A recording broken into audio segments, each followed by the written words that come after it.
Telangana CM Revanth రెడ్డికి enforcement directorate big shock ఇచ్చింది.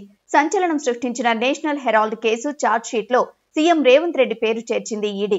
Young India సంస్థకు విరాళాలు ఇస్తే పదవులు ఇప్పిస్తానని రేవంత్ రెడ్డి ప్రలోభపెట్టాడని ఛార్జ్ షీట్ లో ఈడీ ఆరోపించింది.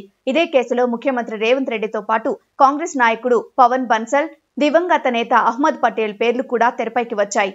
గత నెలలో కోర్టుకు సమర్పించిన ఛార్జ్ షీట్ లో వీరి పేర్లను ఈడీ ప్రస్తావించింది, కానీ వీరిని నిందితులుగా చేర్చలేదు. ఇప్పటికే కాంగ్రెస్ అగ్రనేతలు సోనియా గాంధీ, రాహుల్ గాంధీతో పాటు మరో 5గురిని నిందితులుగా చేర్చిన సంగతి తెలిసిందే. అసోసియేషన్ జర్నల్ లిమిటెడ్ AJL కు చెందిన 2000 కోట్ల ఆస్తుల్ని కాజేయడానికి కాంగ్రెస్ నాయకులు రాహుల్ గాంధీ, సోనియా గాంధీ యంగ్ ఇండియా సంస్థను ఏర్పాటు చేశారని ఛార్జ్ షీట్ లో ఈడీ అభియోగాలు మోపింది.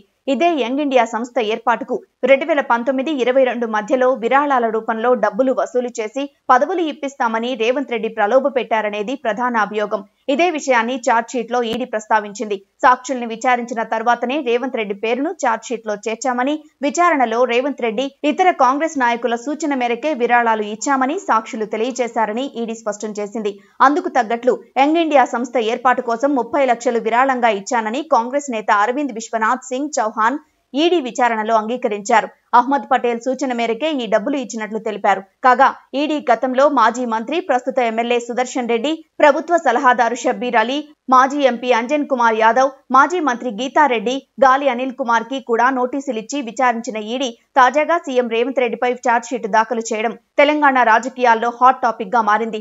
రేవంత్ రెడ్డిపై ఇప్పటికే కొన్ని కేసులు విచారణలో ఉన్నాయి. ఈ మధ్య ఒక కేసులో ఆయన కోర్టుకు కూడా హాజరయ్యారు. ఇప్పుడు నేషనల్ హెరాల్డ్ వ్యవహారం రేవంత్ చుట్టూ ఉచ్చు బిగిసేలా ఉంది. దీన్ని ఆసరాగా చేసుకుని ప్రతిపక్షాలు రేవంత్ రెడ్డిపై విమర్శల దాడికి పదును పెట్టనున్నాయి. ఇప్పటికే ఈ కేసుపై బీఆర్ఎస్ వర్కింగ్ ప్రెసిడెంట్ కేటీఆర్ తనదైన శైలిలో చెడుగుడు ఆడుకుంటున్నారు. మొత్తానికి రేవంత్ కేసుల వ్యవహారం ప్రతిపక్షాలకు పెద్ద ఆయుధాన్ని ఇచ్చినట్లయింది.